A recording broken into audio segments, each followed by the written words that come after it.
Welcome back. For this video, we're going to look at the pattern project instructions.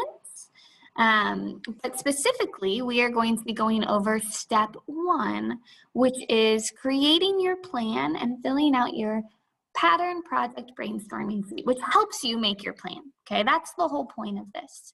So here's what that looks like, and you can just click on this to open it up to see the full thing, or you can open it up in your assignment and actually just start filling in. But here are the things that we're looking for.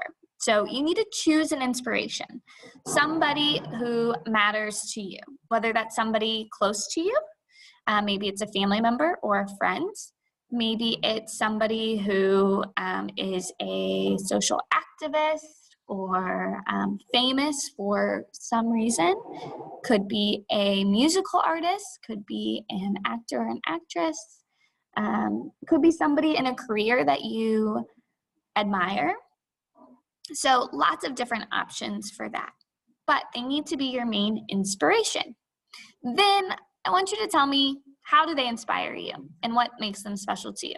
So this is really just kind of checking to make sure that you've really thought through who you chose and also giving some insight to me on why you chose that person, which can help me as you're working through the rest of the brainstorming sheet. After that, then you need to choose your main colors. So usually when you're creating a color scheme, you want to have a nice combination of colors. You want to have some main colors, and that's going to be on the top. That's going to be essentially your top 3. You don't have to have 3, but 3 is a pretty good number. And then you want to have some neutral colors to help balance those out. So neutral colors could be anything like white, gray, black, brown, tan, silver or gold. All of those would work. I would even venture that some really dark colors, such as navy, that are similar to black could count as neutrals too, because they balance those more bright colors. For your main colors, you want to have some kind of theme going with it. So you have a few different options there. You could do what's called an analogous theme by choosing colors that are all near each other. So that could be like yellow, oranges, and reds are all close to each other. They're all warm colors. You could choose cooler colors, which would be blues, greens, and purples. You could choose really any combination of colors, but just make sure that they're balancing.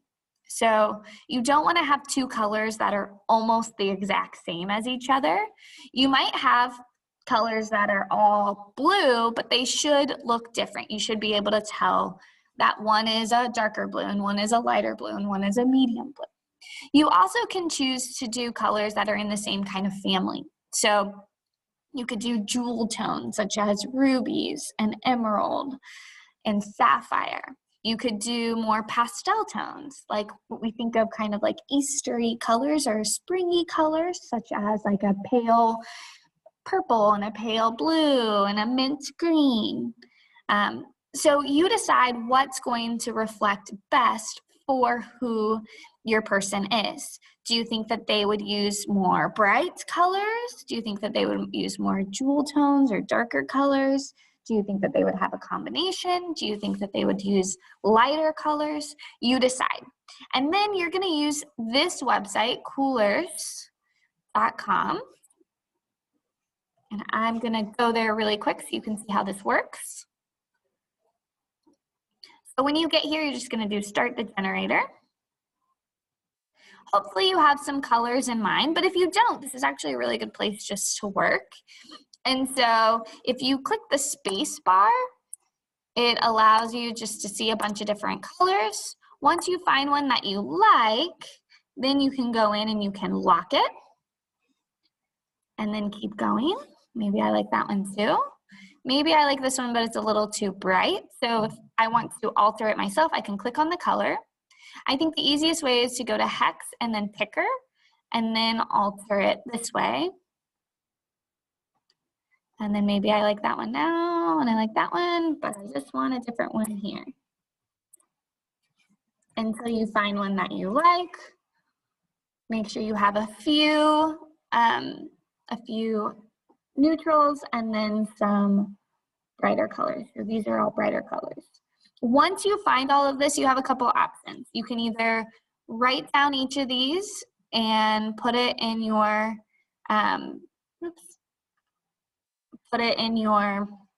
worksheet that way, or what I prefer to do is just to do a snip of it, copy that snip, and then you can go back and you can paste that directly in like you see I've done here.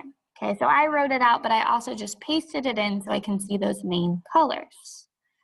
Finally, you want to describe the image you plan to create. So you should have some kind of imagery, whether that be a main like design, or maybe it's a main item or image that you want to include, and then some little things to go around it. And so try and describe that for us. Here's mine where I've totally filled it out. So my inspiration was Frida Kahlo. She's a Mexican-American artist who had an incredible life, and I talk about that here. She persevered through crazy medical and personal circumstances. Her love of color and animals are clear through all of her work, and she's very relatable to me. I love learning about her and her story and seeing her work. And so that's who I chose. She has these beautiful colors in a lot of her work, these really vibrant colors. As I said, she lived half of her life in Mexico, and that's where she was from. And so she wore lots of big, vibrant flowers on her head, and so I wanted to show that. And then I went ahead and described the plan for myself. When you're done with that, then you're ready to move on to step 2.